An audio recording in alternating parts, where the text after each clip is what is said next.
Welcome friends. গত 25শে March 2025 Siliguri DI office থেকে বিদ্যালয়ের প্রধান শিক্ষকদের বিদ্যালয় পরিত্যাগ করার প্রসঙ্গে একটি বিজ্ঞপ্তি দিয়েছিল।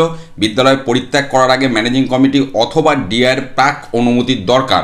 তো সেটা নিয়ে সোশ্যাল মিডিয়ায় শোরগোল পড়ে যায়, পড়াটাই স্বাভাবিক। তো তারপর আজকে আমরা দেখতে পাচ্ছি গত 28শে মার্চের তারিখে আবার একটি বিজ্ঞপ্তি দিয়ে সেটিকে কারেকশান করা হলো। কি বলা হলো না, আগে যেটা লেখা ছিল যে বিদ্যালয়ের প্রধান শিক্ষক বিদ্যালয় পরিত্যাগ করার আগে তাকে তিনি ঘন ঘন পরিত্যাগ করেন, প্রায়র পারমিশন নিতে হবে ম্যানেজিং কমিটি অথবা ডিআই অফ স্কুল, না হলে সেটা সার্ভিস রুলকে ব্রেক করা হচ্ছে, অমান্য করা হচ্ছে, এই ধরনের বিষয়বস্তু ছিল।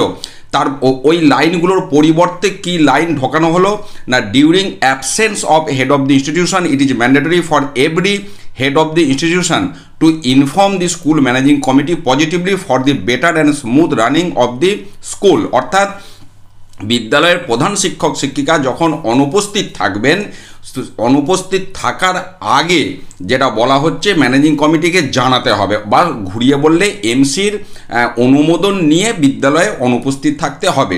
এবার এটা খুবই স্বাভাবিক বিষয়, শিক্ষক বা শিক্ষাকর্মীদের যে কোনো ছুটি প্রাক অনুমতির সাপেক্ষে নিতে হয়। তো সেটা প্রধান শিক্ষকের ক্ষেত্রে ম্যানেজিং কমিটির প্রেসিডেন্ট, অন্যান্য শিক্ষক শিক্ষাকর্মীদের ক্ষেত্রে প্রধান শিক্ষক, ক্যাজুয়াল লিভের ক্ষেত্রে আমি বলছি।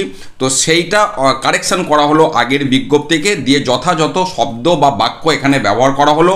আমি এটা আপনাদের সকলের উদ্দেশ্যে শেয়ার করলাম। ভালো থাকুন, সুস্থ থাকুন, ধন্যবাদ।